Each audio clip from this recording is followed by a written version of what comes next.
हाँ, तो आज की जो हमारा ये टॉपिक है, ये टॉपिक बेसिकली यूजीसी नेट और एमपी सेट के साथ साथ उत्तराखंड मेडिकल सोशल वर्क के लिए है।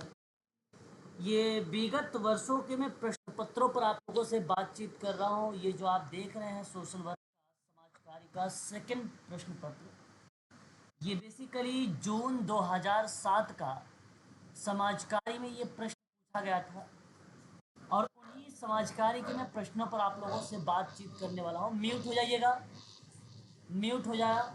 आवाज़ देखो बैकग्राउंड आ रही है भी, है ना।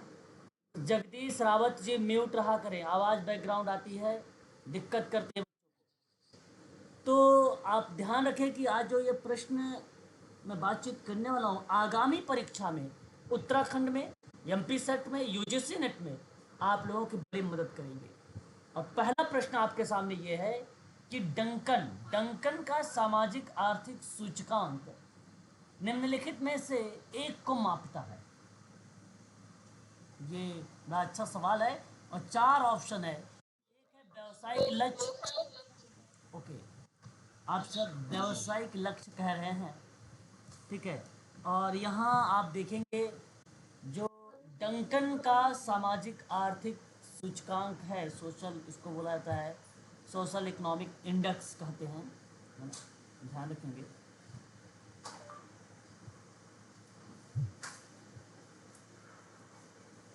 सोशल इकोनॉमिक इंडेक्स, आपको मैं यहाँ पर अगर बात करूँ तो जो ये व्यवसायिक लक्ष्य के लिए नहीं बल्कि ये व्यवसायिक लाभ की बात करता है।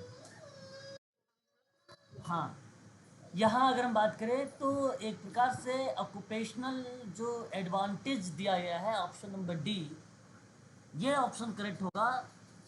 1950 में इसकी क्लासिफिकेशन किया गया था कि किसी क्षेत्र में सामाजिक आर्थिक लाभ या नुकसान के सापेक्ष स्तर का वर्णन करेगा।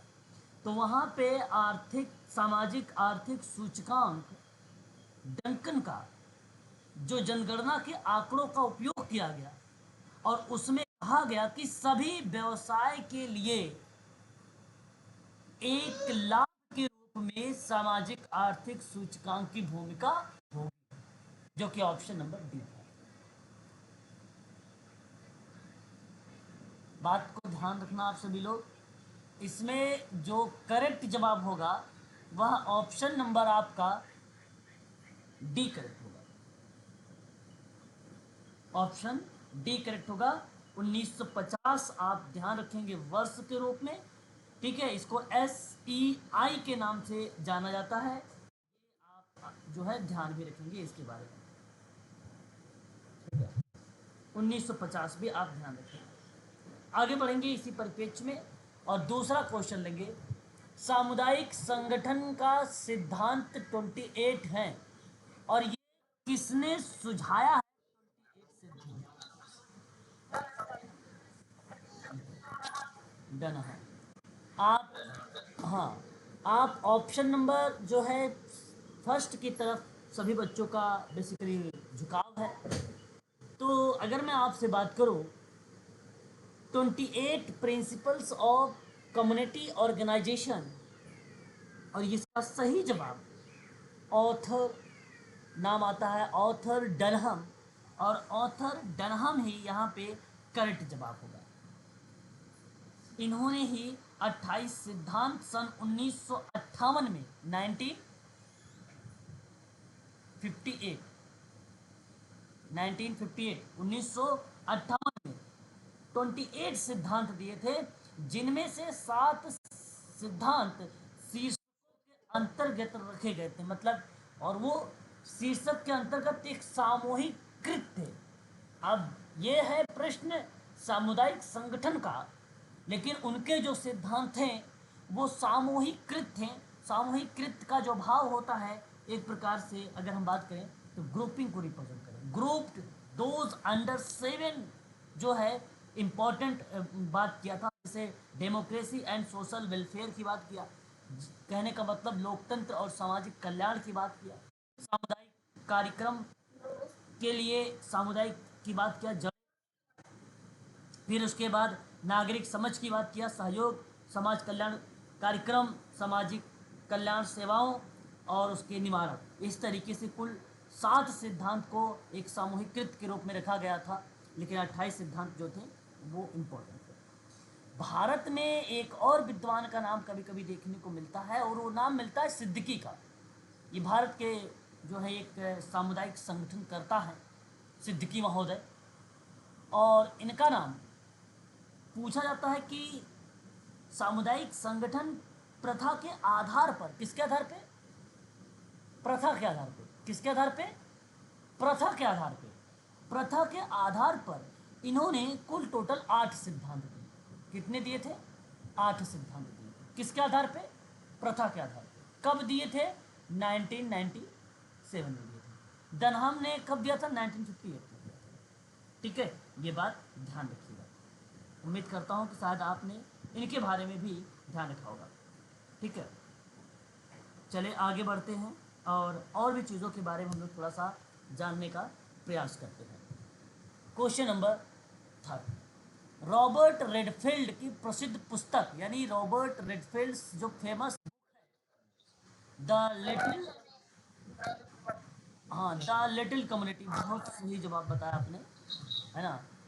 द लिटिल कम्युनिटी पुस्तक है रॉबर्ट रेडफील्ड की। और रॉबर्ट रेडफील्ड ने ये किताब कब दिया था द लिटिल कम्युनिटी के बारे में? पुस्तक तो उन्हीं की है, लेकिन कब दिया था नहीं पता। अगर 1955 में से, सन 1955 में ये किताब दिया था, और बड़ी फेमस किताब रही है इनकी, रॉबर्ट रेडफील्ड। मेरा एक सवाल है रॉबर्ट रेडफील्ड के संबंध में ही आपको बताना है कि इन्होंने इसी किताब में 4 विशेषता के बारे में बताया है। उन विशेषता के बारे में एक बार सभी लोग जो है जिक्र कर दीजिए, अगर जिन बच्चों को पता है।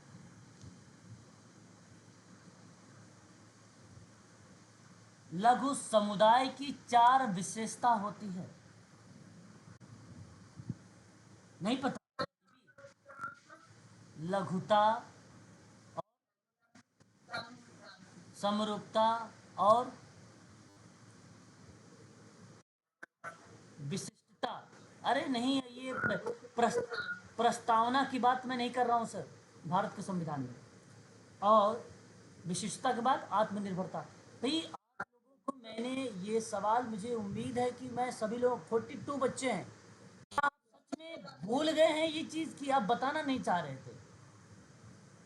अगर भूल गए हैं तो बहुत गलत बात है, बताना तो चाहिए आपको। लघुता, समरूपता, विशिष्टता, आत्मनिर्भरता। तो ये जो है बेसिकली रेडफील्ड ने लघु समुदाय की 4 विशेषता बताए। और लघु समुदाय बेसिकली आपको पता है, इसी को हम लोग कहते हैं एक लिटिल कम्युनिटी। लघु समुदाय को लिटिल कम्युनिटी कहते हैं। मैं एक बात और आप लोगों को बताना चाह रहा हूँ इसी के संबंध में, ध्यान रखेंगे। आपने एक नाम सुना होगा, और वो नाम है, यहाँ पे नोट करता हूँ, स्कोल्ड। अब नया नया नाम आप देख रहे हैं, क्यों इसलिए नया नया नाम देख रहे हैं आप कि पेपर में भी इस तरीके के प्रश्न जो आजकल हमसे पूछे जाते हैं, उन्हीं के पॉइंट में या उन्हीं के संबंध में। स्कोल्ड लैप एक विद्वान का नाम है ये। इसने समुदाय, मैंने देखो स्क्रीन पे लिखा है सर, स्क्रीन पे लिखा है स्कोल्ड लैप, ये विद्वान का नाम है। इसने समुदाय में, जब आपको बता दूं मैं, जब नाम पूछा जा सकता है रॉबर्ट रेडफील्ड, तो समझिए किसका ये भाई है, परंतु भाई नहीं है, बस समझिए यहाँ पे उसके साथ तह पूछा जाता है ये। तो इसने बेसिकली समुदाय में समीपता की बात किया, जिसको हम लोग बोलते हैं समाप्यता। समाप्यता ये या है, समाप्यता बोलते हैं। और आत्मनिर्भरता ज़्यादा पाई जाती है, आत्मनिर्भरता ज़्यादा पाई जाती है, आत्मनिर्भरता ज़्यादा पाई। और ये बात जानते हैं, स्कोल्ट लैप ने कहा, आलोचना करते हुए, कौन सी लिटिल कम्युनिटी की किताब में, कि इसमें जो है सम्यता और आत्मनिर्भरता ज़्यादा पाई जाती है। पता है, ये जो मैं आपसे बात कर रहा हूँ, जो है समाप्यता शब्द को, इसका मतलब होता है एक प्रकार से, अगर हम बात करें क्या अर्थ होता है इसका, किसी को मालूम है? समीपवर्ती, यानी समीपता की बात, उसके नज़दीकी, मतलब ज़्यादातर नज़दीकियाँ पाई जाती हैं समुदाय में, करीबी लोग ज़्यादा पाए जाते हैं और आत्मनिर्भरता पाई थी। ये दो ही टाइप की बात जिक्र करते हैं। नाम याद रखिएगा, स्कॉल्ड लैब का नाम, स्कॉल्ड लैब का नाम। ठीक है, आशा करता हूँ कि यह प्रश्न आपको स्पष्ट हो गया होगा। Question number 3। क्वेश्चन नंबर 4, देखिए किम्बटिज्म का अर्थ क्या होता है। आप इंग्लिश में भी देखेंगे तो वही शब्द लिखा हुआ है, किम्बटिज्म अर्थ। अच्छा, सहकारी जीवन यापन, हम जिसको कहते हैं कोऑपरेटिव लिविंग, है ना। ये ऑप्शन आपका सही है। इसका जो भाव है किम्बटिज्म का, एक ग्रामीण समुदाय है ये, जो पारस्परिक सहायता और सामाजिक न्याय के लिए समर्पित था।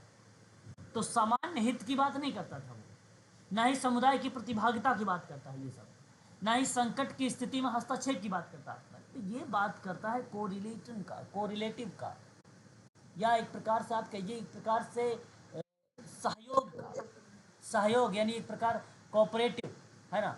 इन चीज़ों को जिक्र करता है, और वो अपना जो जीवन यापन है सही तरीके से जिए, समाज की मुख्य धारा से जुड़े रहें, ये अर्थ बताता है सहकारी जीवन यापन का। और ऑप्शन आपका जो यहाँ पे गया है वो ऑप्शन नंबर आपका सी ही करेक्ट जवाब होगा, सी। रॉस की बात करते हैं, सामुदायिक संगठन के लिए 3 मार्ग सुझाए थे। एक का नाम था विशिष्ट मार्ग कथन, दूसरे का नाम था सामान्य कथन मार्ग, और तीसरे का जो नाम था वो आपको बताना है। यानी यहाँ पर आप देख सकते हैं कि अप्रोचेस पूछा गया कम्युनिटी ऑर्गेनाइजेशन में। एक का नाम था स्पेसिफिक कंटेंट अप्रोच, दूसरा था जनरल कंटेंट अप्रोच। 2 अप्रोच ये बताए, तो बताओ what is the third approach, कौन सा इसका?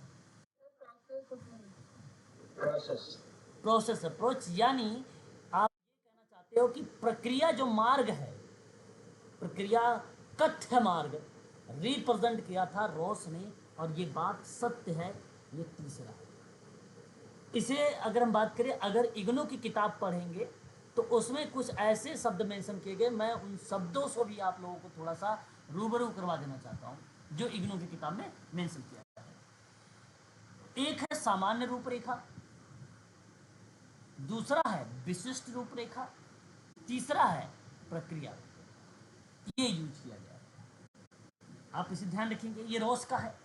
तो आपके मन में आ रहा होगा कि एक रोथमैन विद्वान है जो उससे भी सोशल वर्क में पेपर में जो है पूछे जाते हैं। रोथमैन, उसने क्या बोला था?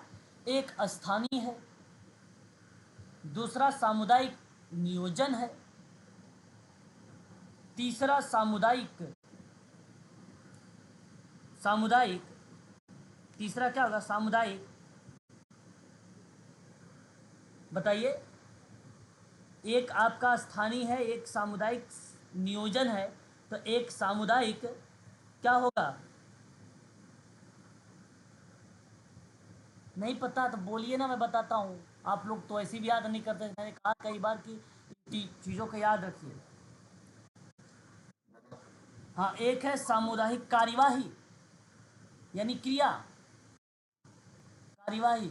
आप बता दिया करें, मैं पूछना चाहता हूँ, मैं आप लोगों से जानना चाहता हूँ तीसरा इस तरीके से, लेकिन आप लोग बताते ही नहीं हो, है ना।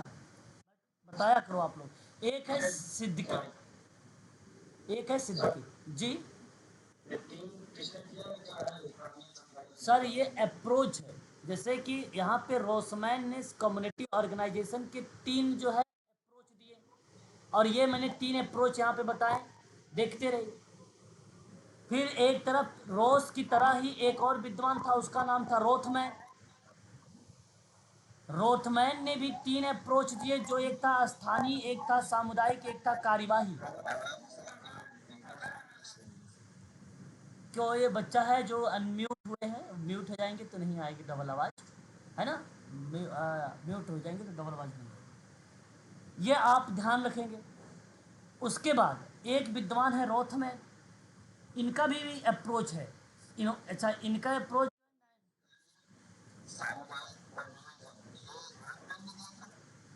रोथमैन का 3 है सर, वो भी 3, उनका भी 3 आता है। एक स्थानीय नोट करो। क्वेश्चन में जो क्वेश्चन में रोस लिखा हुआ सर, क्वेश्चन नहीं देख रहे हैं आप? क्या कर रहे हैं आप लोग बताइए? समझ नहीं पा रहे हैं या आप लोग समझने का प्रयास ही नहीं कर रहे हैं? क्या नहीं कर रहे हैं?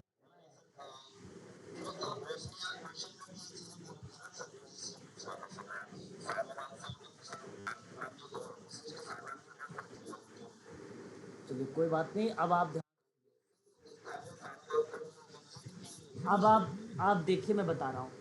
मेरा सवाल ये है कि अगर क्वेश्चन पेपर में आप लोगों से पूछा जाए सामुदायिक अप्रोच, सपोज सामुदायिक उपागम, अप्रोच को क्या बोलते हैं? उपागम बोलते हैं, है ना? तो या उसी को प्रारूप भी कहा जाता है, बात दोनों एक ही है।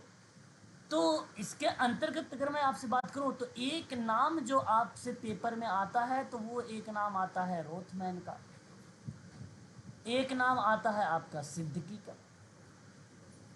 एक नाम आता है आपका रोस का। ठीक है, ये 3 विद्वान हैं, ये 3 विद्वान हैं। तीनों विद्वानों का नाम जो है पेपर में आता है। अब तीनों विद्वानों के बारे में आपको इनके पता होना चाहिए कौन कौन से अप्रोच है। जैसा कि सवाल इस प्रश्न से है जो मैं यहाँ पर लिख रहा हूँ सबसे पहले रॉस के बारे में, तो उसमें दिया हुआ है एक सामान्य रूपरेखा क्वेश्चन में, दूसरा दिया है विशिष्ट रूपरेखा, और तीसरा ऑप्शन में पूछा गया था तो किसी बच्चे ने मुझे बताया भी था कि भाई प्रक्रिया रूपरेखा है, ये तीसरा है ना? ये लेकिन जब मैं बात कर रहा हूँ, अगर पेपर में अब मान लो रोज का तो नहीं आए और सिद्दीकी के आ जाए, तो सिद्दीकी में आप लोग लगाइएगा, एक है प्रतिवेश विकास का मॉडल, आवाज मेरी क्लियर है ना? और दूसरा आपको ध्यान रखना होगा व्यवस्था परिवर्तन का मॉडल, व्यवस्था परिवर्तन का मॉडल, तीसरा संरचनात्मक परिवर्तन का मॉडल। अब ये बात मैंने 3 बताए हैं आपको। ये सिद्दीकी का, भारत के हैं, कहाँ के हैं ये? इंडिया के रहने वाले हैं सिद्दीकी महोदय। अगर मान लो अब रॉस का भी पेपर में ना आए, सिद्दीकी का भी पेपर में ना आए और आ जाए रोथमैन का, तो रोथमैन का भी आपको याद रखना होगा।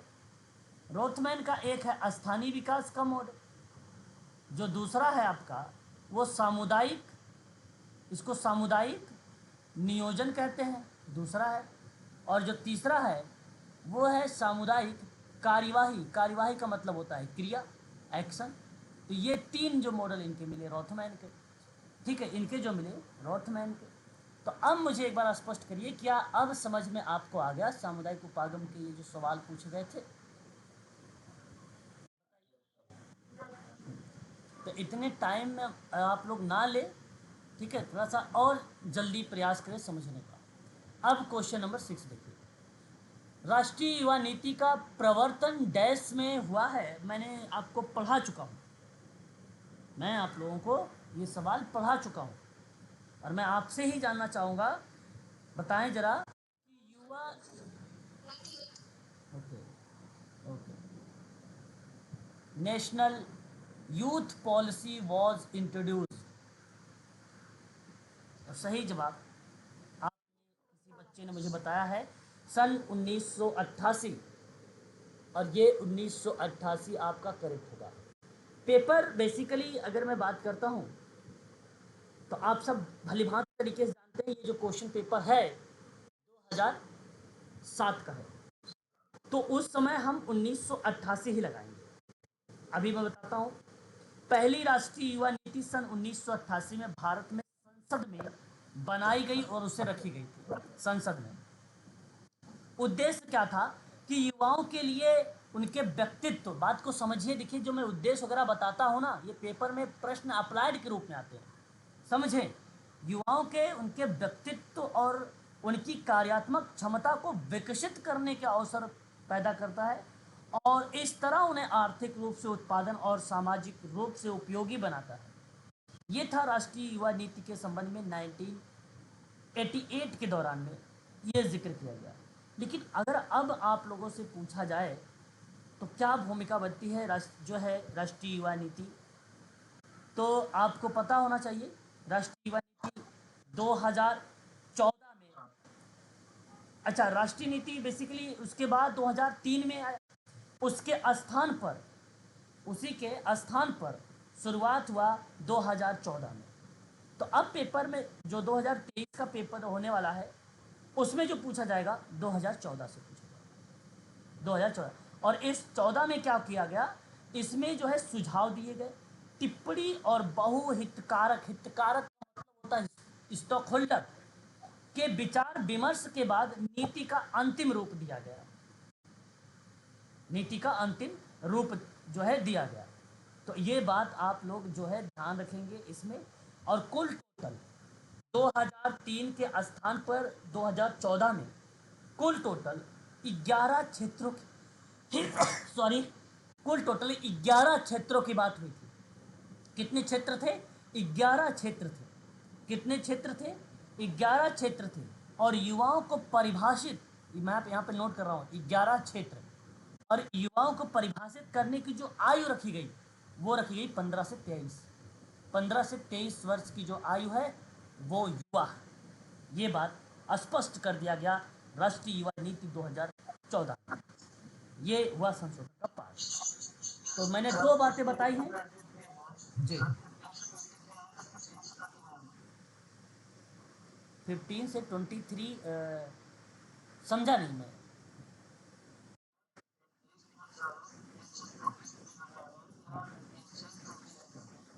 नहीं, 15 से 23 सर, 15 से 23 सर यहाँ पे रखा गया है। और साफ शब्दों में मैं आपको बता दूं, इसका लक्ष्य युवाओं की पूर्ण क्षमताओं के लिए जो बताया जा रहा था 2014 में, तो 15 से 15 से 23 वर्ष के बीच के व्यक्तियों को युवा के रूप में परिभाषित किया जाएगा। ये बात साफ शब्दों में उसके प्रस्तावना में लिखा गया है। ऑप्शन वो सही है, 15 से 23। चलिए, ये बात आप ध्यान रखिएगा। आगे बढ़ते हैं और नेक्स्ट पर बात करते हैं, अगला सवाल पे। हर प्रश्न पर व्याख्या करने का जो मेरा भाव है, जो अर्थ है, वो ये बताने का मैं प्रयास कर रहा हूँ आप लोगों से कि ताकि आप परीक्षा में इससे रिलेटेड अगर और भी प्रश्न पूछे जाएं तो आप उसे आसानी से टैकल कर लें। चलिए, अब हम बात करते हैं एक नेक्स्ट प्रश्न पर, और दूसरा प्रश्न हम लोग लेते हैं। वो प्रश्न ये है, कहता है आपसे कि ओनाइट समाजशास्त्री, देखिए यहाँ पे ओनाइट जो है सोशोलॉजिस्ट हैं, इन्होंने सामुदायिक संगठन के नीचे लिखे में से किस में विश्वास करता है? कम्युनिटी ऑर्गेनाइजेशन में बिलीव, मतलब यहाँ पर बात हो रही है तो किस में? क्वेश्चन नंबर आपके सामने।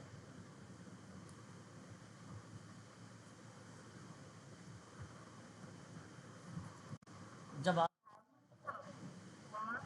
हारमोनी शब्द आपने यहाँ पे रिलेट कराया है। हाँ, नया समन्वय को ही हारमोनी कहते हैं। ओके, है ना। यहाँ आपने जो ऑप्शन नंबर आपने चुनाव किया है, ऑप्शन नंबर डी, नया समन्वय, करेक्ट है आपका, गलत नहीं। ऑप्शन आपका यहाँ पे जो आपने यहाँ पे नया समन्वय का चुनाव किया है, ये ऑप्शन आपका करेक्ट है। ओवेन जो है, ओनाइट समाजशास्त्री विद्वान ने सामुदायिक संगठन में, इनमें ओवेन की रिपोर्ट एक व्यापक समाजवादी आंदोलन के रूप में जब लाए तो उन्होंने एक नया समन्वय का नाम दिया। और ये नया समन्वय का नाम सन 1858 की मैं बात कर रहा हूँ, 1858, है ना। सामुदायिक प्रयोग, न्यू मोरल वर्ड में नया सद्भाव को परिकलित उत्तराधिकारी थे। और उस परिप्रेक्ष्य में नया समन्वय, option is the right answer. यहाँ पे जो जाएगा आपका, ये करेक्ट होगा आपका डी वाला। ब्रिटेन में ओनाइट सोशोलॉजिस्ट समुदाय के बारे में जिक्र किया गया था, तो ये नया समन्वय हारमोनी का नाम जो हमें देखने को मिलता है। ब्रिटेन से ये रिलेट कराएंगे तो और स्पष्ट आपको टॉपिक हो जाएगा। तो ऑप्शन आपका डी करेक्ट है। मैं और थोड़ा सा बड़ा कर दूँ स्क्रीन, अगर आपको लग रहा है थोड़ा, थोड़ा सा साइज मैंने बड़ा कर दिया है, अब स्पष्ट है। अगर मैं और बड़ा करूंगा तो एक यहाँ से कट जाएगा, या तो इंग्लिश कट जाएगी या तो हिंदी। ठीक है अभी?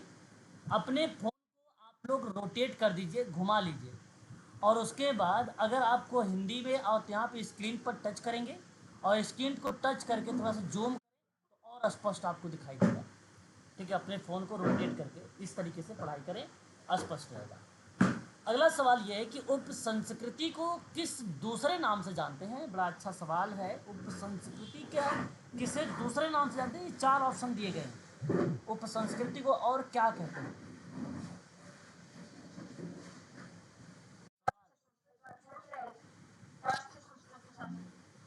लेकिन यहाँ अगर मैं आपसे बात करूँ तो आप इंग्लिश देखेंगे, self culture is also known as,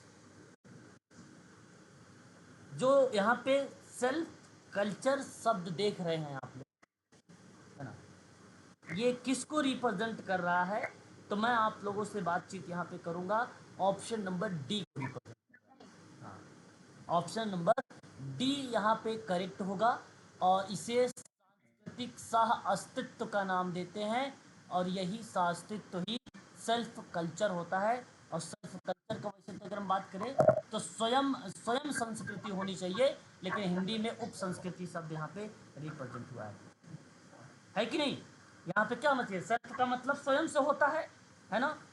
तो इसलिए आप लोग इन चीज़ों को भी थोड़ा सा समझने का प्रयास करें। इसे आत्म साधना कहते हैं, संस्कृति सह अस्तित्व को। अपने स्वयं के प्रयासों के माध्यम से किसी के दिमाग या क्षमता का विकास करना आत्म साधना होता है, या आप ये कह लीजिए आत्म संस्कृति को रिप्रेजेंट करती है। तो वहाँ पर ये प्रक्रिया संस्कृति सह अस्तित्व को रिप्रेजेंट करेगी। Option A. फुल्लर एक विद्वान है, सन 1840 में इन्होंने एक किताब लिखा, और उस किताब का नाम था the New York Herald Tribune. The New York Herald Tribune. इन्होंने इस किताब में साफ शब्दों में लिखा है, आत्म संस्कृति और आत्मज्ञान के रूप में पढ़ने को बढ़ावा देता है, और वह शब्द सांस्कृतिक सह अस्तित्व है। 1840 वाली किताब पढ़िएगा, उसकी फुल्लर महोदय की, Margaret Fuller, the New York Herald Tribune. उस किताब में साफ लिखा हुआ है, आपको मिल जाएगा, गूगल भी करेंगे तो भी मिल जाएगा। Option the New York Herald Tribune. Tribune, ठीक है, स्पष्ट है। आगे बढ़े नेक्स्ट सवाल पर, है ना। हालांकि सांस्कृतिक संघर्ष के सिद्धांत में सांस्कृतिक विचलन के सिद्धांत के रूप में जाना जाता है, तो उस समय नाम आया थॉस्टिन सेल्विन का। उसे बेसिकली एक सांस्कृतिक संघर्ष कहा गया, जो ऑप्शन नंबर पहला रिप्रेजेंट हुआ। सांस्कृतिक संकट में भाग्यवादी दर्शन एवं सांस्कृतिक संकट, एक बिदने, एक विद्वान का नाम है बिदने, बिदने ने इस पर बात किया सन 1946 में। और सांस्कृतिक पक्ष, जिसको हम बोलते हैं कल्चर लैग, आगबर्न की एक किताब आई कल्चर लैग करके, साथ साथ सोशल चेंजेस करके किताब आई सन 1922 में। और बाकी तो आप इनके बारे में जानते ही हैं, जो मैंने अभी आप लोगों से जिक्र किया है। बात करेंगे अगले सवाल, SOS का अर्थ क्या होता है? अच्छा सवाल, SOS मीन्स क्या होता है, क्या आप कहना उचित? हमारी आत्मा को बचाना। ए ऑप्शन कैसे होगा? SOS का जो अगर हम बात करें वो होता है सेव आवर सॉइल। आप देखें SOS के अगर हम जिक्र करेंगे तो आप इंग्लिश में देखेंगे तो लिखा हुआ है सेव आवर सॉइल, और ऑप्शन सेव और सॉइल का जो अर्थ होता है हमारी आत्मा को बचाओ, बी, हमारी आत्मा को बचाओ। और ये जर्मन सरकार ने कब लाया था? 1 अप्रैल सन 1905 में। कौन सरकार लाई थी ये? जर्मन सरकार ने। अच्छा, आप एस ध्यान रखेंगे सभी लोग, जब पूछा जाए SOS का अर्थ जानते हैं? बताएं, अगर पता है तो बताएं, नहीं पता तो भी मैं बताऊंगा आपको। हमें बचाओ इसका इस्तेमाल या इंगित करने के लिए किया जाता है मैन, कि आप खतरे में हैं और आपको सहायता की ज़रूरत है। तो आपने मूवी वगैरह में देखा होगा कि जब कोई डेजर्ट वाले एरिया में चला जाता, जैसे कोई ऐसी जगह पे चला जाता जहाँ पे इंसान वगैरह दिखते नहीं है, तो वहाँ पे लिखते हैं रेत पर SOS, मतलब सेव आवर सॉइल, हमारी आत्मा को बचाओ, ऐसे लिखते हैं। अब आगे ऊपर से जो है अगर मान लो उनको ढूंढा जाता है तो जो है फ्लाइट वगैरह चलती है तो उस पर दिख जाता है उन लोगों को कि भाई यहाँ पे लिखा हुआ यहाँ पे कोई व्यक्ति है या नहीं, इसका मतलब है कि यहाँ पे कोई व्यक्ति है। नहीं देखा है आप लोगों ने, ये सब नहीं सुना है आप लोगों ने? अगर कोई आपातकालीन स्थिति आ जाए और आपको कोई आपातकालीन स्थिति आ जाए और अगर आप किसी से बातचीत करना चाहते हैं और कोई नहीं है आपको जानना, कोई वहाँ पे इंसान ही नहीं है, तो आप SOS का ही प्रयोग करेंगे वहाँ पे। एक सिग्नल है ये, एक सिग्नल है ये। 3 बिंदु से कहीं कहीं इसे 3 बिंदु के रूप में रिप्रेजेंट होता है, जैसे 3 बिंदु ऐसे भी हो सकते हैं या 3 डैश ऐसे भी हो सकते हैं, इस तरीके से भी बेसिकली रिप्रेजेंट किए जाते हैं। लेकिन SOS लिखा जाता है पेपर में, ये 3 डॉट आ जाए या 3 डैश आ जाए तो भी यही SOS को ही रिप्रेजेंट करेंगे, ठीक है। SOS सिग्नल भेजने के तरीके हैं। अगर आप किसी संकट में हैं और आपको मदद की ज़रूरत है तो SOS सिग्नल भेजने के लिए इन तरीक़ों का इस्तेमाल कर सकते हैं आप, ये बात ध्यान रखिए, ठीक है। आगे बढ़ें। आपने झंडा बैनर वगैरह को भी देखा होगा, कुछ लोग झंडा लगा देते हैं उसमें, कुछ लोग बैनर लगा देते हैं वहाँ पे। बात करते हैं क्वेश्चन नंबर 10। ये प्रश्न से आप अच्छे तरीके से रूबरू हैं, ऐसा कोई बच्चा नहीं होगा जो क्वेश्चन नंबर 10 नहीं कर पाएगा। बताइए। 1601 के निर्धन पुअर कानून को संदर्भित करता है। देखिए भाई, किसी बच्चे ने यहाँ पे 42 कर दिया, भाई क्या है, मैंने 42 का तो कहीं नाम ही नहीं जिक्र किया है आज तक में। हाँ, 43A मैंने बोला है आपको कई बार, 43A, और यहाँ पे 43 केवल लिखा है। हाँ, ए तो नहीं है, लेकिन फिर भी यहाँ पे हमें तुरंत समझ जाना चाहिए कि 43 ही है, इसका मतलब यही है रिप्रेजेंट कर रहा है। द लॉ ऑफ सेटलमेंट जो पारित हुआ 1662 में, पारित हुआ 1601 के बाद, है ना। और इसी एलिजाबेथन 1601 में ही जो 43 एलिजाबेथन है, इसमें 3 टाइप की दिव्यांगता की बात हुई, सॉरी 3 टाइप के निर्धनों की बात हुई है। एक है स्वस्थ शरीर वाले निर्धन, दूसरा है शक्तिहीन वाले निर्धन, तीसरा है आश्रित निर्धन, है ना। तो ये बात आप ध्यान रखेंगे इस प्रश्न में, मैं पढ़ा रखा हूँ इसके बारे में, इतिहास जब पढ़ा रहा था। अगेन एक सवाल देखिए, जो स्वस्थ शरीर वाले निर्धन है उन्हीं से रिलेट करते हुए एक प्रश्न बनाया गया, हट्टे कट्टे निर्धनों को क्या कहा जाता है, जरा आप जवाब बताइए क्वेश्चन नंबर 11 का। सामर्थ्य निर्धन कहना उचित रहेगा, ग्रामीण। देखो, आपका बी और डी तो तय है कि ये नहीं है। अब बचा है आपके पास 2 ऑप्शन, एक सामर्थ्य और एक दिव्यांग। माता पिता अथवा अन्य नातेदारी के घर अथवा निर्धन गृह में रखना सामर्थ्य निर्धन एबल बॉडी येट कहते हैं, और सही जवाब आपने जो दिया यहाँ पे ऑप्शन नंबर ए, ये करेक्ट होगा, ऑप्शन यही सही माना जाएगा। दिव्यांग निर्धन का कानून सबसे पहले जब शुरुआत हुआ था तो वो आया था आपका, बहुत पहले की बात मैं कर रहा हूँ, 1388 में। पेपर में अब 1388 नहीं आता है। निर्धन अधिनियम को लेकर बात करेगा 2016, जो 1995 की जगह लिया है, 1995 का जो PWD एक्ट था उसका जगह लिया है। इसी के संबंध में एक RCI है जिसकी स्थापना सन 1986 में हुआ, और एक अधिनियम के रूप में जाना गया सन 1992 में। तो ये भी 4 वर्ष मैंने बताए, चारों के चारों वर्ष दिव्यांगता से संबंध था, जो कि बहुत इंपॉर्टेंट है। प्रश्न, कम्युनिटी चार्ट रेफर किसको करेगा, जिसको आप हिंदी में सामुदायिक संदूक इंगित करेंगे, जरा ऑप्शन बताएं क्या करेक्ट होगा।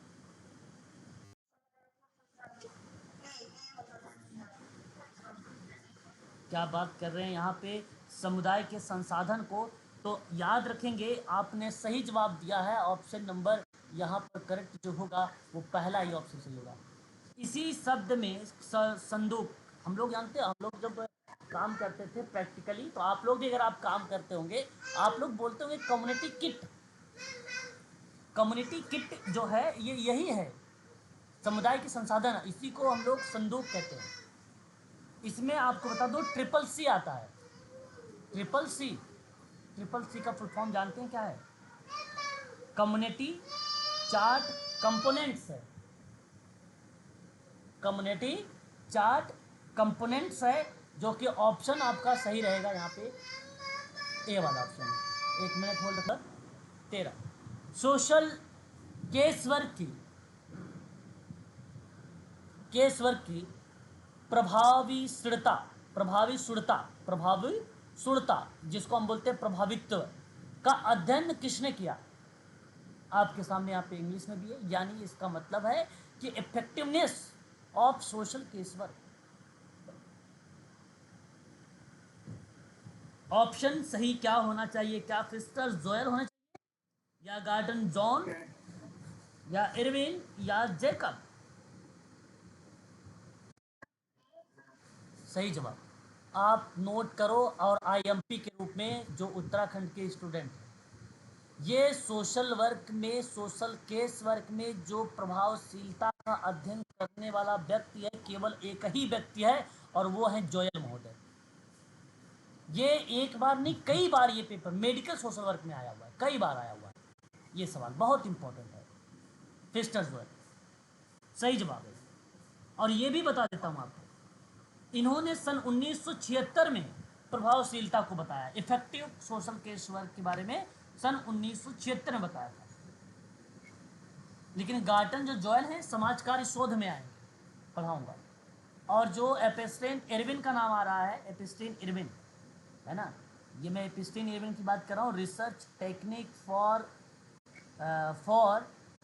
क्लिनिकल सोशल वर्कर में आता है। और जो कोहेन जैकब है, ये व्यवहार विज्ञान के लिए सांख्यिकीय शक्ति का विश्लेषण करते हैं, और इन्होंने विश्लेषण किया भी था सन 1969 में।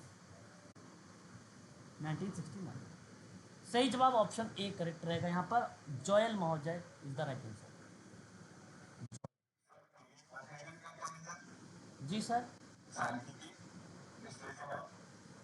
अच्छा, कोहेन व्यवहार विज्ञान में सर सांख्यिकी शक्तियों का विश्लेषण किया था, व्यवहार विज्ञान में। अब स्पष्ट हो गया सर?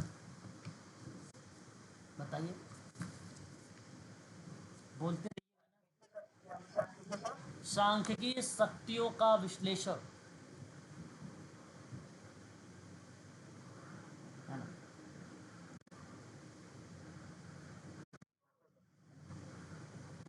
चलिए, यहाँ पर आप लोगों को ये चीज़ जो है स्पष्ट हुई। ठीक है, आगे बढ़ेंगे और नेक्स्ट बात। हाँ, इरविन महोदय का जो नाम आता है सर, वो नाम आता है research technique for clinical social worker. चलिए, अगला सवाल।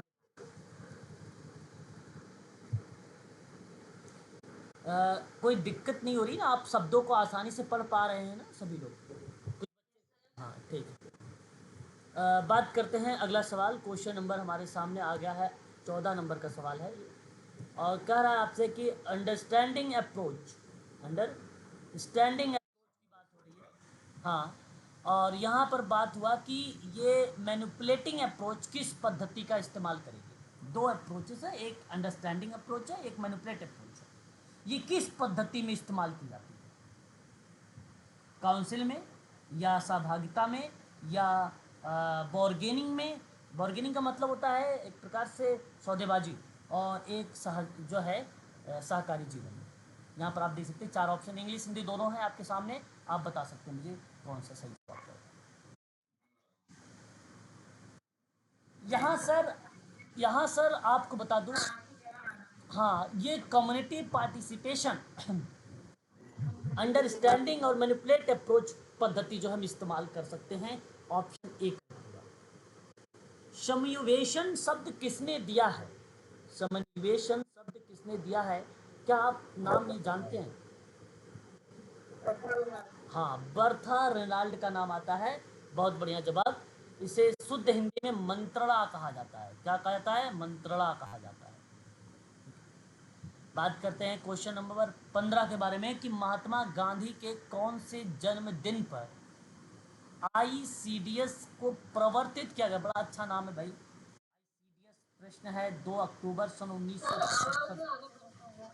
क्या बात कर रहे हैं, आवाज नहीं आ रही है? आवाज जा रही है मेरी मैडम सभी के पास। और सही जवाब यहाँ पे जो जाएगा ऑप्शन नंबर आपका पहला होगा 1905। 1905 आपका करेक्ट होगा। ये आईसीडीएस जो था 2 अक्टूबर 1975 यानी एकीकृत बाल विकास सेवा योजना है, और महात्मा गांधी जी के 105वें जन्मदिन पर इसको जो है परिवर्तित किया गया था। Option number A is the right answer. संविधान की कौन सी धारा, भारतीय संविधान की कौन सी, जी सर क्या कर रहे हैं? Okay okay. देखिए अगर जिनके पास मेरी आवाज़ स्पष्ट नहीं है, इसका कहने का तात्पर्य है कि उनके पास सब इश्यूज है नेटवर्क का। जरा बताइए क्वेश्चन नंबर नेक्स्ट हमारे सामने 16 नंबर का सवाल है कि भारतीय संविधान की कौन सी धारा बच्चों के लिए मुफ्त शिक्षा का प्रावधान निर्धारित करती है। एक प्रकार से जो Indian constitution lay off down में प्रोविजन दिया गया है फ्री एंड कंपलसरी। हाँ, क्या मैं ऑप्शन ए को लगाऊं? बिल्कुल सही जवाब यहाँ पर सही रहेगा। आपको पता है आर्टिकल 46 क्या है? S C and S T, शिक्षा और हितों पर अभिवृद्धि की बात करेंगे। और 47 में अगर मैं बात करूं, यहाँ पर देखिए इस इंग्लिश वाले में, शाबाश बहुत बढ़िया बहुत बढ़िया, पोषाहार की बात करता है। और 48 सर, हाँ एग्रीकल्चर, हाँ कृषि और पशु पालन के बारे में। बहुत बढ़िया बहुत बढ़िया बहुत बढ़िया, ये आपको ध्यान रखना है। क्वेश्चन नंबर 17, सामाजिक कार्य के 8 सिद्धांत किसने वर्णित किया है? समाज कार्य के 8 सिद्धांत हैमिल्टन है, कनफ्का है, किदुका है, ट्रेकर है।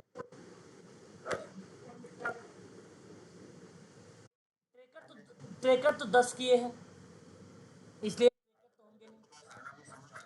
और सामाजिक समूह कार्य में, लेकिन समाज कार्य की बात हुई है, यहाँ पे हैमिल्टन सही रहेगा। और 8 सिद्धांत वो, यही जो आठ सिद्धांत सर हैं, उन्हीं सिद्धांतों में से एक आता है सिद्धांत, लेकिन वो विशेषता के रूप में आता है।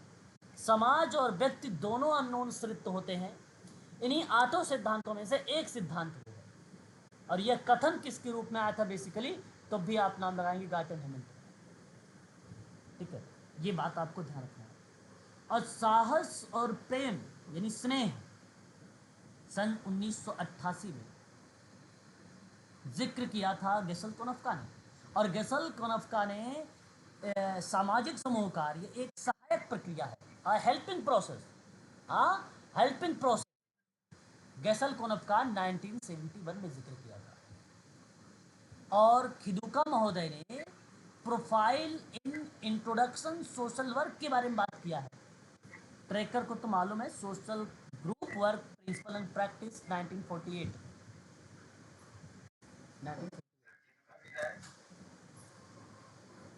खिदुका है profile in introduction social work. हाँ हिंदी में इनको बोलेंगे जो है समाज कार्य के परिचय में, प्रोफाइल को हिंदी में क्या कहेंगे? विवरण, विवरण है ना, विवरण। क्वेश्चन नंबर 18, बाल न्याय अधिनियम का प्रवर्तन किया गया है 2001 में, 2002 में, 2003 में या 2004 में? बाल न्याय अधिनियम, हाँ, में बाल न्याय अधिनियम 1986 में आया, शायद आपको पता है, आप जानते हैं, सिंपल सा लगा देते हैं। हाँ, जब संशोधन की बात हुई तो भाई 2000 आया, संशोधन 2000 में आया। और भाई क्या संशोधन था कि अपराधियों में शामिल को लेकर बात है कि 16 साल का लड़का 18 साल की लड़की है, अगर अपराध करेगा तो इसके अंतर्गत आएगा। उसके बाद इसने 2002 कहाँ, 2002 कहाँ है, 2002 है ही नहीं, है ना। तो ऑप्शन में संशोधन तो 2000 में हुआ, 2000 के बाद फिर 2006 में देखा, 2015 में देखा आपने, फिर 2021 में देखा आपने। ये इस तरीके के संशोधन के पार्ट रहे। लेकिन इस बार जब पेपर में आएंगे तो आप 2021 लगाएंगे, पेपर ये आपका 2007 का है। और इस प्रश्न में वैसे तो ऑप्शन गलत आया है, लेकिन फिर भी अगर आप प्राथमिकता दे तो ऑप्शन नंबर पहले का प्राथमिकता दे, क्योंकि 2000 के बाद 2021 के आसपास इर्द गिर्द होता है। तो कहीं कहीं आप लोगों ने किताबों में पढ़े होते हैं 2000 ऐसे लिखा होता, फिर जीरो करके एक बना दिया जाता है इस तरीके से। नहीं, दो नहीं होगा सर यहाँ पे, ऑप्शन एक। हाँ, एक करेक्ट। 2000 और 2001 कहोगे तो वो मान सकते हैं, वो आता भी, ये मानो। क्वेश्चन नंबर 19, ऐसा कोई भी बच्चा नहीं है जो क्वेश्चन नंबर 19 से रूबरू ना हो। सबको पता है प्राथमिक समूह। नाम बताइए तीनों का, नाम बताइए।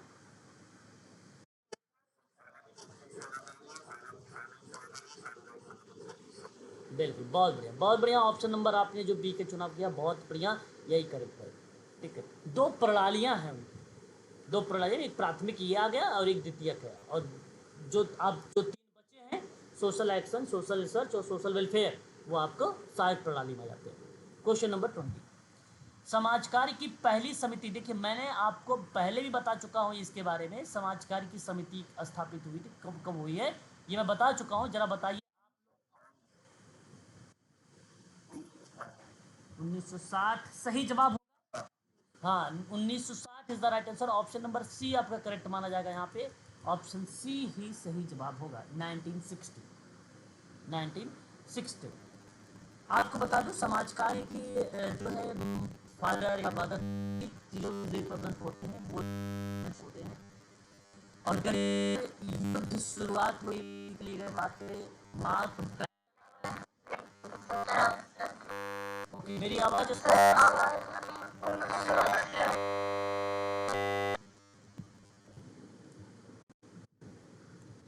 थोड़ा सा इंतजार करें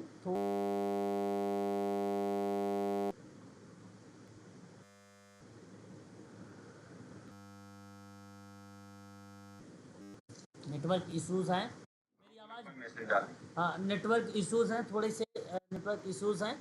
आवाज़ स्पष्ट है, एक बार आप क्लियर करिए आवाज़।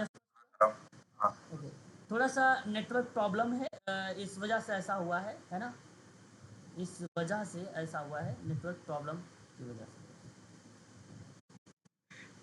बाकी आप निश्चिंत रहें, कोई दिक्कत नहीं होगी। एक बार आप बताइए कि आवाज़ अगर क्लियर हो गई हो तो फिर मैं लेके चलूँ टॉपिक। चलो, यस सर।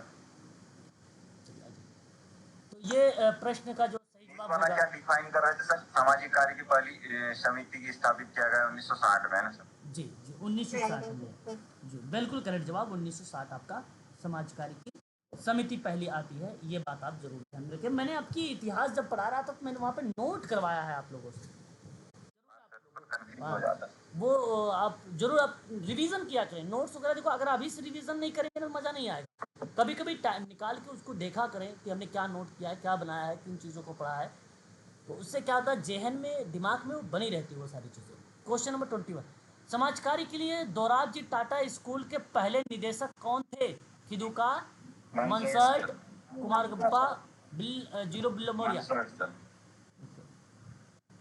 मनसर्ट, बिल किल्फर्ट मनसर्ट, किल्फर्ट मनसर्ट is the right answer, option number आपका सी और सही जवाब यहाँ पे। और जहांगीर रतनजी दादा भोय टाटा नाम है इनका, जिन्होंने Dorabji Tata school of social work को स्थापित किया था। बाद में सन 1944 में नाम बदल दिया, Tata institute of social science कर दिया इन्होंने।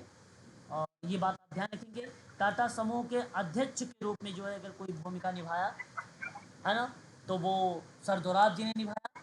और निदेशक के रूप में किसी ने अगर भूमिका निभाया है तो किल्फर्ट जो है मनसर्ट ने निभाया। और यहाँ जो कुमारप्पा का नाम आप देख रहे हैं, कुमारप्पा बेसिकली व्यावसायिक विकास कार्य के लिए शिक्षा में ये जाने जाते हैं। जब व्यवसाय समाज कार्य की शिक्षा पढ़ेंगे तो जे.एम. कुमारप्पा के बारे में बताऊंगा आप लोगों से। और जो है जीरो बिल्लोमेरिया की अगर मैं बात करता हूँ, ये अंतर्राष्ट्रीय गैर संगठन के संस्थापक हैं। सॉरी, साथ ही साथ TISS के ये एक प्रोफेसर भी हैं। चाइल्ड लाइन की बात करते हैं तो जहां भूमिका अगर देखने को मिली है, जीरो बिल्लो मोरिया को मिली है, इनको मिली है कि नहीं? ये नाम आपको ध्यान रखना होगा। तो सही जवाब ऑप्शन नंबर यहाँ पे जो आएगा सी। लेकिन अगर प्रश्न आया मनोग्रंथ गांव, मन ग्रोथ गांव, सॉरी मन ग्रोथ गांव का संबंध किससे जुड़ा हुआ है, तो आपको बताना है भूदान आंदोलन से।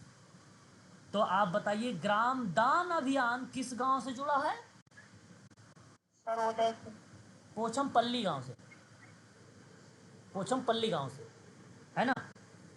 और गांधी जी सर्वोदय अभियान, अगर हम जब जिक्र करते हैं अनटू द लास्ट वाली जो किताब थी रस्किन की, उसमें जिक्र यहाँ पर देखने को मिलता है महात्मा गांधी जी के। और ये सन 1951 में जो विनोबा भावे ने चलाया था जन आंदोलन को 1951 में ना, उन्हीं को थोड़ा सा इन्होंने सभी का विकास सबका कल्याण की बात कर रहे थे, तो सर्वोदय अभियान की बात किया था। कृषक अभियान है, राष्ट्रीय किसान नीति 2007 में आई थी, उसको रिप्रेजेंट करता है ना? तो यहाँ पर जो सही जवाब होगा बेसिकली ग्राम जो है भूदान आंदोलन इज द राइट आंसर। कौन सा होगा सर इसका? भूदान आंदोलन, ये वाला होगा। जी जी जी जी,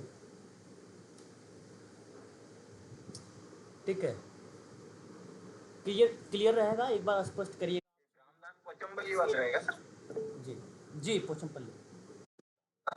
मन growth village is associated with, नाम क्या करेक्ट होना चाहिए बताए, कौन सा करेक्ट जाएगा ऑप्शन? मन जो है आपने ये इस प्रश्न का क्वेश्चन नंबर 22, इसका ये आएगा सर। बिल्कुल ऑप्शन, हाँ बिल्कुल बिल्कुल बिल्कुल। विनोबा भावे ने 1951 में चलाया था ना सर? जी जी 1951। सर्वोदय वाला तो गांधी जी का है सर। बिल्कुल, महात्मा गांधी करेक्ट रहेगा। बताया ऑप्शन, आगे बढ़ो फिर मैं नेक्स्ट क्वेश्चन, आप लोग बता नहीं रहे हैं। जी जी जी जी। अगला सवाल, क्षमता और समता में वृद्धि होती है, बात देखिए, क्षमता और समता में वृद्धि होती है, जरा बताइए यहाँ पर कैपेसिटी एंड इक्वलिटी के बारे में।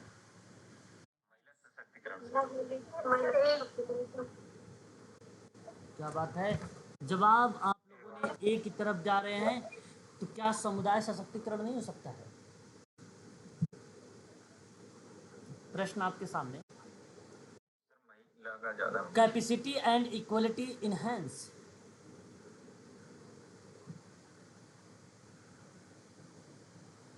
और भी कोई लोग बताएंगे?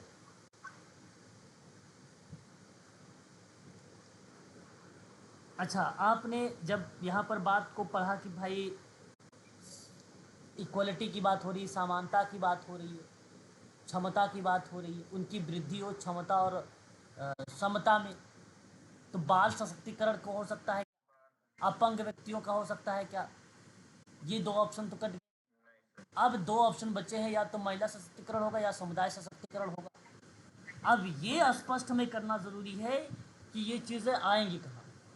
अगर मैं जब समुदाय का नाम लूँगा तो सर इस समुदाय में क्षमता की वृद्धि करेंगे तो बाल का भी विकास करेंगे, महिला का भी होगा, अपंग व्यक्तियों का होगा। इसलिए आप सभी लोग क्वेश्चन नंबर 23 का जवाब ऑप्शन नंबर बी का चुनाव करें, और बी ही ऑप्शन करेक्ट है आपका, बी ही ऑप्शन आपका करेक्ट है। समता का मतलब बराबरी का होना, समता का मतलब दूसरे लोगों को समान अवसर उपलब्ध कराने की बात करता है ना? और कैपेबिलिटी यानी क्षमता, केवल अगर समानता शब्द होती सर और ऑप्शन कुछ समुदाय आ जाता।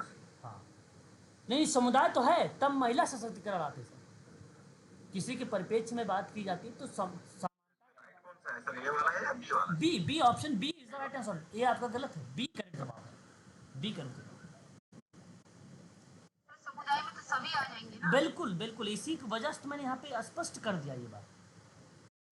इसी वजह से मैंने यहाँ पे स्पष्ट कर दिया कि यहाँ पे तीनों चीज़ें शामिल हो जाएंगी, हाँ, बाकी क्या आप बाल बच्चों को सशक्तिकरण की बात नहीं करेंगे, अपंग व्यक्तियों को सशक्तिकरण की बात नहीं करेंगे, करेंगे।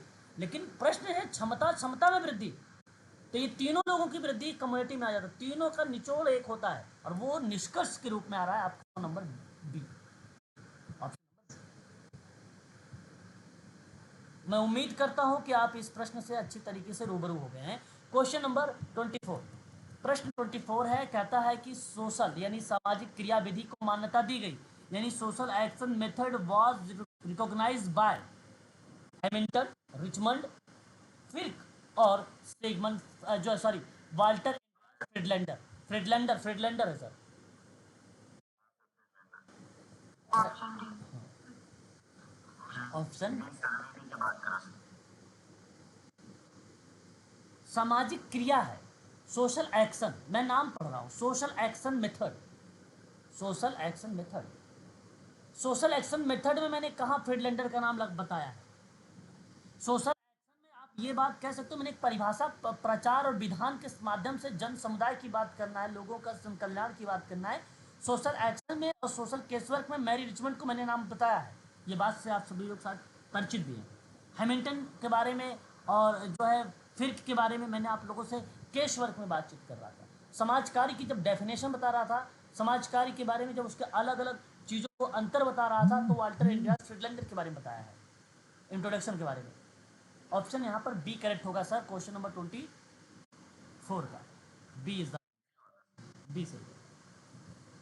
और बहुत आसान सा सवाल आपके सामने दिया गया है, कह रहा है यहाँ पे सवाल में आप लोगों से बहुत ध्यान रखिएगा, जो है एलिटिस्ट सोशल एक्शन और जो है पॉपुलर सोशल एक्शन शब्द किसने प्रचलित किया है, आप जानते हैं क्या इसके बारे में? किसी को याद आ रहा है सोशल एक्शन, ये प्रश्न यदि आ रहा है तो ठीक है, नहीं आ रहा तो मैं बताऊंगा जी।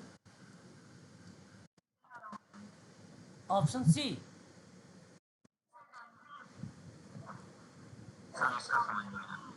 ओके कोई बात नहीं सर, अगर आपको समझ नहीं आया मैं आपको समझाता हूँ किस लिए हूँ। देखो अब आप, कोई बात नहीं, एक बार आप ध्यान से स्क्रीन को देखिए, आवाज़ स्पष्ट है, कोई दिक्कत तो नहीं है, बता दीजिएगा। देखिए ये प्रश्न बेसिकली जो सवाल पूछा गया, ये प्रश्न का अगर हम बात करें तो एक तरफ हमारे सामने पूछा कि भाई आप बताएं जरा एलिटिस्ट क्या होता है, और एक तरफ कहा कि पॉपुलर क्या होता है। मैं आपको बता दूं, ये पॉपुलर का मतलब हो गया लोकप्रिय, लोकप्रिय सामाजिक क्रिया का प्रारूप, एक ये हो गया, और इधर जो हो गया ये हो गया अभिजात सामाजिक क्रिया का प्रारूप, दो भाग में बांटा गया। इनके भी तीन तीन भाग थे, मैं उम्मीद करता हूँ आपने पता भी होगा, चैतन्यकरण का सिद्धांत, विधाई वाला, है ना, ये मॉडल्स के रूप में जब रिप्रेजेंट हुए, तीन तीन बताए गए। और ये नाम आपको पता होना चाहिए, सन 1984 में बिट्टो का नाम आता है, किसका नाम आता है? बिट्टो का नाम आता है। आपको करवाऊंगा जब सोशल एक्शन तो आपको समझ वहाँ पे आएगा। तो मैं अगर इस प्रश्न में यहाँ जवाब बताऊं, क्या बिट्लो इज द राइट आंसर मानेंगे हम? बिट्रो आपका करेक्ट जवाब होंगे, ऑप्शन नंबर बी, यही करेक्ट जवाब है ना, यही करेक्ट जवाब है, option number B. Question number 26, अच्छा अच्छा, पॉपुलर मतलब लोकप्रिय सामाजिक क्रिया का प्रारूप है, अभिजात सामाजिक क्रिया का प्रारूप है। आप निश्चिंत रहे सर, ये सोशल एक्शन का क्वेश्चन है, सोशल एक्शन करवाऊंगा, आपको ये सारा चीज़ बताऊंगा, कुछ भी नहीं छोड़ूंगा, निश्चिंत रहे। फिर भी आपने यहाँ पे देख लिया है, ठीक है, देखे रहिएगा आप सभी लोग अवश्य। देखिए अकबर ने सामाजिक, अभी अभी मैंने आपसे बात भी किया है कल्चर लैग के बारे में, समाज सांस्कृतिक पक्ष का सिद्धांत सामाजिक विकास के संदर्भ में, आज सामाजिक विकास के संदर्भ में अधिक संबंधित है। क्या ये बात से आप सहमत हैं? जो कल्चर लैग का सिद्धांत है वो सामाजिक विकास के पॉइंट ऑफ व्यू से देखा जाए तो उसमें आज के दौर में सामाजिक विकास के संदर्भ में अधिक संबंधित है, सोशल एक्शन में अधिक संबंधित है कल्चर लैग, यस या नो? राइट। लेकिन अगर मैं कारण पर बात करूं, किसी भी समाज में सामाजिक संघर्ष का सिद्धांत किसी भी समय स्थिर रहता है। भाई ये बात द कॉन्फ्लिक्ट थ्योरी, हाँ the conflict theory, the conflict theory of social change remains stable at any time in society। आप ये बात बताइए कि ये समाज जो है सामाजिक संघर्ष के सिद्धांत में एक समय मतलब हमेशा थोड़ी ना संघर्ष होता है किसी चीज पर, है ना। ये गलत जवाब है, कारण आपका गलत जवाब है। ऑप्शन बी करेक्ट होगा, ए सही होगा, आर गलत होगा आपका, आर आपका गलत होगा। इस चीज को आप ध्यान रखें, ठीक है।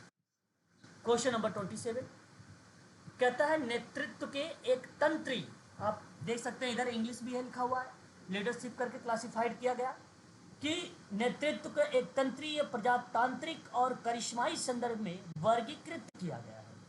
मतलब आप देख लीजिए कि इसको कहीं ना कहीं डेमोक्रेटिक के रूप में डिवाइड हो रहा है, यानी प्रजातांत्रिक के रूप में, करिश्माई के रूप में।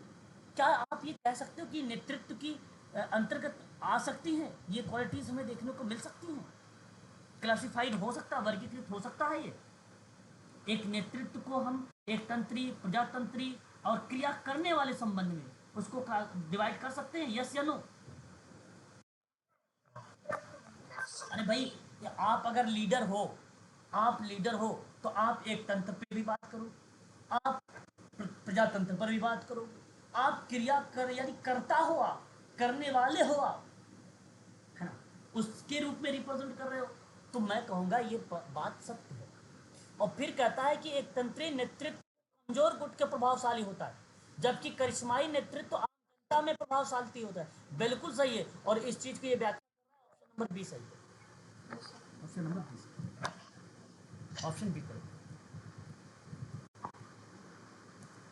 आज के लिए बस इतना ही रखिए आप लोग, है ना। ये जो बच्चों के क्वेश्चन है, ठीक है ना, ठीक है, बच्चों के क्वेश्चन बाद में कर, क्योंकि मैंने व्याख्या करना पड़ा, वरना मैं इसको मैं तुरंत 5 मिनट 10 मिनट अगर आप कहेंगे तो मैं इसको जो है आधे घंटे 1 घंटे में ही जो है समाप्त करने की कोशिश कर सकता हूँ, है ना। 50 क्वेश्चन आधे घंटे में श्योर है कर सकता हूँ, मैंने किया भी है, आप लोगों को दिखाया भी करके, है ना। केवल व्याख्या